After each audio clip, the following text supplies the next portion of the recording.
$1.2 million বা প্রায় 10 million টাকা উপার্জন করবেন। আপনি কি এই কাজ করার সাহস রাখেন? এখানে কাজ করার সময় আপনার কোনো বস থাকবে না। আপনি আরাম করে ঘুমাতে পারবেন, উঠবেন, দৃশ্য উপভোগ করবেন এবং মাছ ধরতেও পারবেন। আপনার কাজ হবে শুধু নিশ্চিত করা যে বাতিঘরের উপরে আলো ঠিকভাবে জ্বলে আছে। সবচেয়ে বিপজ্জনক অংশ হল এই এলাকায় প্রায়ই শক্তিশালী ঝড় আসে। ঝড়ের ঢেউ 10 থেকে 20 মিটার উচ্চতায় বাতিঘরের উপর আঘাত করতে পারে। এই কাজে মৃত্যু পর্যন্ত হতে পারে। এই ছবিটি উদ্ধার অভিযান চলাকালীন তোলা। এখানে দেখা যাচ্ছে বাতিঘর প্রায় ঝড়ে আবৃত হয়েছে। যদি ঢেউ পুরো বাতিঘর ঢেকে দিত তবে বাতিঘর রক্ষাকারীর জীবন বিপন্ন হতো। এই সব জানার পরও আপনি কি এই কাজ করার সাহস রাখেন? এবার আপনি হয়তো ভাবছেন, এই বাতিঘর কেন তৈরি করা হয়েছে এবং এর আলো কেন সর্বদা জ্বলতে হবে? এর উত্তর পেতে আমাদের দেখতে হবে বাতিঘরের ইতিহাস। প্রাচীন যুগে যখন রাস্তাঘাট বা যানবাহন ছিল না, তখন দূরত্ব পাড়ি দেওয়ার জন্য জলপথ সবচেয়ে ভালো মাধ্যম ছিল।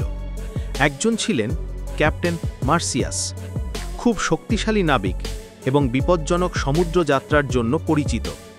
একদিন একটি দুর্ঘটনা ঘটল। সমুদ্র এত বড় যে পৃথিবীর সব ভূখণ্ড এক জায়গায় জমানোর পরও প্রশান্ত মহাসাগর তত বড় থাকে। প্রাচীন নাবিকরা জাহাজ চালানোর সময় জানতল পরবর্তী ভূমি কত দূরে বা কোন পথে যেতে হবে। নেভিগেশন তখন সবচেয়ে বড় সমস্যা ছিল। জিপিএস 1973 সালে আবিষ্কৃত হয়। সেই সময় নাবিকরা শুধু সূর্য, তারা এবং প্রাথমিক নেভিগেশন যন্ত্র ব্যবহার করতেন। এর ফলে ক্যাপ্টেনের মতো আরও কয়েকটি সমস্যার সৃষ্টি হতো। একটি দুর্ঘটনার উদাহরণ, ক্যাপ্টেন অ্যালেস প্রশান্ত মহাসাগর পার হচ্ছিলেন। রাতের সময় হঠাৎ মেঘ ঢেকে গেল। তারা তারাদের সাহায্য পথ খুঁজছিল। তারপর ভয়ঙ্কর ঝড় এলো এবং তারা পথ হারিয়ে ফেলল। সকাল হলে তারা খোলা সমুদ্রে হারিয়ে গিয়েছিল। দলীয় সদস্যদের কাছে খাওয়ার ও পানীয় কিছুই ছিল না। মানুষ সমুদ্রের পানি খেতে পারে না, কারণ এটি অতিরিক্ত লবণাক্ত। তাহলে মানুষ খেয়ে মরে যেতে পারে। রণতরীটা ধ্বংস হয়ে যাওয়ার ঝুঁকি আছে। সংক্ষেপে বলতে গেলে, মার্কিন ক্যারিয়ারগুলোর বিরুদ্ধে দূরপাল্লা থেকে আঘাত হানার কৌশল তৈরি করতেই চীন এই মরুভূমিতে নকল যুদ্ধজাহাজ বানিয়ে ক্ষেপণাস্ত্রের পরীক্ষা চালাচ্ছে।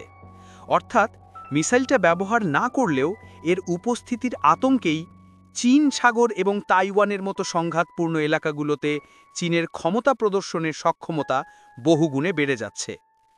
আসলে চীনের কৌশল বড়ই রহস্যময়। প্রাচীন আলেকজান্দ্রিয়া শহর ম্যাসিডোনিয়ান পটলোমাই সম্রাট দ্বারা শাসিত ছিল। শহরটি বাণিজ্য ও সংস্কৃতির কেন্দ্র হলেও সবচেয়ে বড় সমস্যা ছিল এর অবস্থান। শহরের তীরে পাথুরে এলাকা থাকায় রাতের জাহাজ বিপদে পড়ত। রাজা পটলোমাই প্রথম তখনকার বিখ্যাত স্থপতি সোস্ট্র্যাটোসকে ডেকে সমাধানের জন্য সাহায্য চাইলেন। তারা একসাথে বিশাল বাতিঘর তৈরি করার পরিকল্পনা করলেন। বাতিঘরটি আলেকজান্দ্রিয়ার ফারাও দ্বীপপুঞ্জের উপরে অবস্থিত। উচ্চতা 384 ফুট। উপরে ক্রমাগত জ্বালানো হতো আগুন, যা তেল এবং কাঠ দিয়ে চলত। বাতিঘরটি প্রাচীন বিশ্বের 7 আশ্চর্যের মধ্যে একটি ছিল। স্ট্র্যাটাস আয়না ও লেন্স ব্যবহার করেছিলেন যাতে আলো আরও দূরে পৌঁছায়। এখন জাহাজগুলো দূর থেকেও বিপদ বুঝতে পারত। এই বাতিঘর নিরাপত্তার প্রতীক হয়ে ওঠে এবং ধারণাটি বিশ্বজুড়ে ছড়িয়ে পড়ে।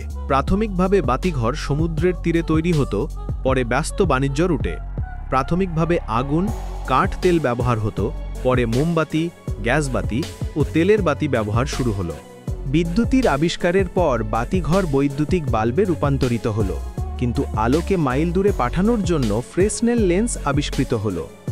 লেন্স পাতলা করে আলোকে কেন্দ্রীভূত করা হলো। ফলস্বরূপ বাতিঘরের আলো মাইল দূরে দেখা যায়। জাহাজগুলো সহজেই বিপদ শনাক্ত করতে সক্ষম। ভিডিওর শুরুতে বলা হয়েছিল, আপনি এই বাতিঘরে থাকলে 1 কোটি টাকা উপার্জন করতে পারবেন।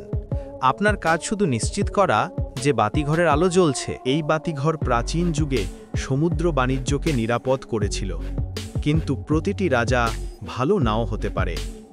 এই রাজা ছোট অপরাধের জন্য নিষ্ঠুর শাস্তি দিতেন।